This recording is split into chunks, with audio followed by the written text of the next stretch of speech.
E aí, meus queridos, tudo bem com vocês? Eu sou Wagner Tomazoni, você tá no canal Tragicômico? Deixa um like pra fortalecer, se inscreve se não for inscrito e bora pro vídeo de hoje. Surreal, Rica Perrone revela que muitos dos seus amigos jornalistas, apresentadores e artistas de novelas atuais se declaram petistas, mas votam em Bolsonaro. Eles precisam fazer isso para não perder espaço nem emprego. Viva a democracia, não é mesmo? Vamos dar uma olhada no vídeo, daí eu comento. Inclusive, Gente, tipo, muito famosos. Caraca, sério? Porque Muito. Globo... Muito famosos. Tipo, que hoje a gente tá vendo na frente das câmeras o pessoal vota no Sim, Bolsonaro, por sim. exemplo. Caraca! Atrizes, assim, referências de novelas atuais. Atores, Caramba. apresentadores, jornalistas esportivos, vários, especialmente Você os não que vai dar vieram do nomes, futebol. né? Não vou porque se eles não querem falar, É são meus verdade. amigos, eu não vou fazer o que eles não querem. Claro. Porque a minha lealdade ao jornalismo, ela só tem um tropeço de caráter que eu tenho.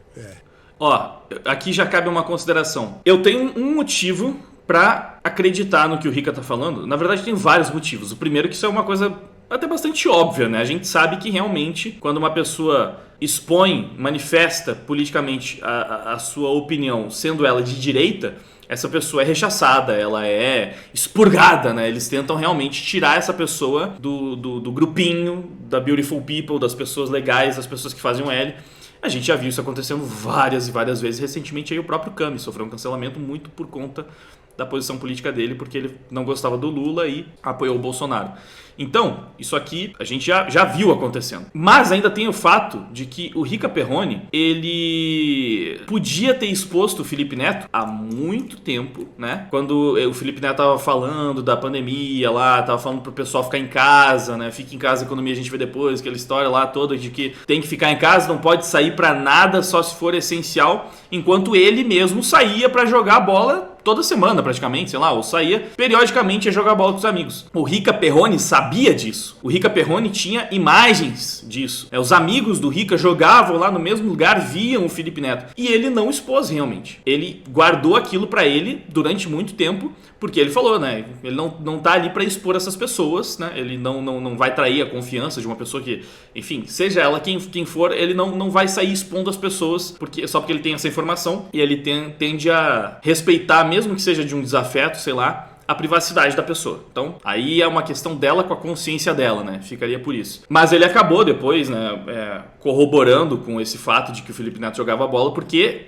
o Felipe Neto acabou tratando um amigo do Rica como mentiroso naquele episódio. Não sei se vocês lembram, mas teve esse amigo do Rica Perrone que mostrou que o Felipe Neto tava lá jogando bola e o Felipe Neto chegou falando, não, aquilo lá foi só uma vez, não sei o que, esse cara tá louco e tal. Chegou lá fazendo bagunça, mas era um amigo do Rica e aí o Rica falou, não, você não vai, né, tratar o meu amigo também como se fosse louco. Não é assim, você tá sendo hipócrita, você tá mentindo. Nesse caso, né, aí ele foi partir em defesa do amigo dele. Então, pra defender um amigo, ele acabou mostrando algumas coisas que ele sabia. Então, tenho bons motivos pra acreditar no que ele tá falando aqui. Quando é meu amigo... Puta, cara, entre minha profissão e meus amigos, eu não consigo. E isso aqui, inclusive, corrobora com o que eu tô falando, ó.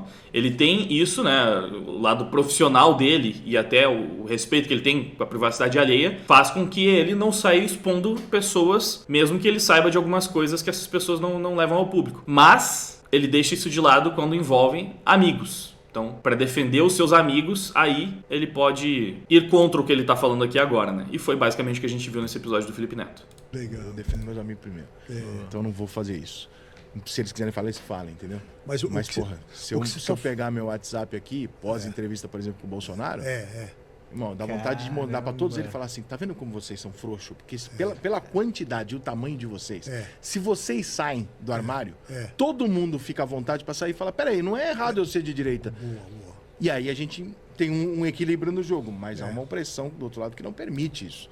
Porque se você fizer, você vai perder o emprego. Se Exatamente. você fizer, você não vai entrar no meio da musiquinha.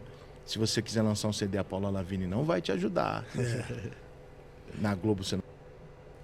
É basicamente isso, né? É a espiral do silêncio, cultura do cancelamento, tudo que a gente sempre fala aqui no canal.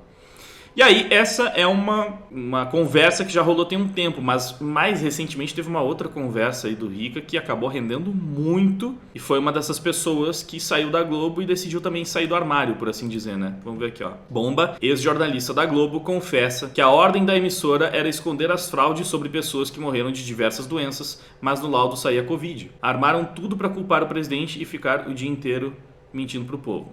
Enfim, aí aqui já vira uma narrativa bolsonarista, por assim dizer, mas O fato é, né? Tem uma ex-jornalista da Globo falando que eles eram, sim, incentivados fortemente a mentir sobre os números, né, do Covid e inflar esses números. E, note, é importante já pontuar antes da gente escutar isso aqui, porque eu vi que tem umas pessoas que não entenderam muito bem. Quando eu comentei esse caso no Twitter, algumas pessoas falam, tipo... Parecia que essa entrevista, ou enfim, compartilhar essa declaração, era basicamente negar que existiu o Covid, que pessoas morreram de Covid. Não é. Uma coisa não anula a outra. O que ela está dizendo aqui, a gente já vai ver aqui, os números eles foram inflados. Né? Que muitas pessoas, sei lá, morriam um cara num acidente de moto e registravam lá como Covid. Então estavam inflando os números. Não significa que não morreu muita gente de Covid, sim. Não significa que a pandemia não aconteceu, que não foi um problema, que não tivemos aí muitas perdas por causa disso. Mas é um depoimento de uma pessoa que estava lá dentro da emissora falando que sim, os números foram inflados e ao longo da pandemia a gente viu muitas especulações sobre isso, muitos relatos sobre isso. Só que aquela coisa, sempre tratado como teoria da conspiração, como chapéu de alumínio, como narrativa extremista, negacionista, bolsonarista, né, tudo aquilo para descredibilizar, para falar, não, isso aí é loucura, quem tá falando esse tipo de coisa é maluco. Bom, talvez seja, mas aqui temos uma pessoa que estava lá dentro confirmando também, mais uma vez, mais uma confirmação sobre essa narrativa. Inclusive, assim, tem sido interessante observar várias narrativas dos Pandeminions caindo ao longo do tempo. Várias e várias. Aquela parada de tratamento precoce com ineficácia comprovada, né, já tem vários textos, artigos, estudos mostrando que é um absurdo. Essa afirmação sempre foi absurda, né? Parada das máscaras que... questionando cada vez mais a eficiência do lockdown, enfim, tinha um podcast inteiro com o Oliveira só falando sobre todos esses pontos, né, que depois de um tempo assim deu para observar que muitas das análises dos tais Pandeminions não foram lá muito precisas e muitas coisas que eram tidas como teorias da conspiração, como discurso negacionista, na verdade, em vários momentos, várias vezes estavam mais certos do que a narrativa do pessoal do bem preocupado com o que estava acontecendo, né, durante a pandemia. Mas enfim, vamos dar uma olhada aqui que essa ex-jornalista da Globo falou. Porque eu recebia denúncias de pessoas que estavam recebendo o diagnóstico de Covid, mas que morreu, sei lá, de câncer, acidente de carro, e eu mandava para amigos na Globo, jornalistas, e eles falavam, Giovana, a gente sabe, a gente não pode dar. A gente tá vendo, a gente sabe, a gente tá recebendo denúncia assim como você. E a gente não pode publicar isso. E vários amigos lá dentro pediram demissão por conta da pandemia, por conta da mentirada da pandemia. Porque eu recebia denúncias de pessoas... É a mentirada da pandemia. Complicado, né, mano? Complicado. Mas, enfim. O que eu sei, tá, é que não dá pra confiar na grande mídia. Inclusive, eu achei engraçado que eu vi uma pessoa falando, tipo... Claro, vamos confiar em algo que saiu numa conversa com o Rica Perrone. Mas onde que essa pessoa esperava que uma informação como essa saísse? Uma acusação de que a grande mídia estava ignorando fatos. Estava ignorando informações, omitindo fatos e inflando números. Para ter credibilidade, essa informação tinha que sair na grande mídia. A informação de uma ex-jornalista que trabalhava num veículo de grande mídia, acusando a grande mídia de omitir informações, só seria crível, só seria uma informação confiável se fosse publicada em algum veículo da grande mídia, que é justamente o que está sendo acusado. Loucura, né?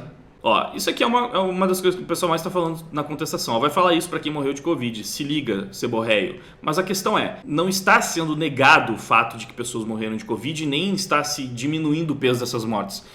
Está sendo informado que muitas pessoas que morreram de outras causas entraram na conta das mortes por Covid porque havia um interesse maligno, ok? Porque se isso realmente aconteceu, e tem muitos indícios de que aconteceu, muitos mesmo, mas enfim... Se isso de fato aconteceu, é uma atitude maligna, né? Você usar as mortes das pessoas simplesmente para fazer política, né? Mudar a causa da morte de uma pessoa só para inflar números e utilizar isso politicamente. Isso é uma atitude maligna, né? Das pessoas que se dizem empáticas, preocupadas e que reclamam, né, de quem não demonstrou empatia suficiente durante esse período. Pô, e aí ao mesmo tempo tá lá preocupado em inflar os números só para utilizar isso politicamente. É de uma canalice, de uma hipocrisia sem tamanho. Esse é o vídeo de hoje, espero que você tenha gostado. Antes de ir embora, não esquece de fazer tudo aquilo que a gente sempre pede, né? Curte, compartilha, favorita, deixa um comentário, ajuda demais no engajamento do vídeo, isso é muito importante. Se tiver como ajudar fazendo uma doação pro meu Pix, usando o QR Code que está aparecendo na tela, ou se tornando membro do canal, o botão que está aí do lado do botão de se inscrever, ou através do meu Apoia-se, que o link está ali embaixo na descrição, eu te agradeço imensamente. Mas se não tem como ajudar dessa forma, não tem problema. Passa o vídeo para outras pessoas que já me ajuda muito. E agora eu vou me despedir, vai tocar o trechinho de uma música minha agora no final. Se você curtir, o nome dela tá aí na tela, é só você procurar que você encontra a música completa, caso você goste, é claro. E é isso, quem sabe você acompanha também o meu trabalho musical, não é mesmo? Muito obrigado pela sua audiência, agora eu vou indo, valeu, até mais, fui! Não querem escutar, não sabem conversar.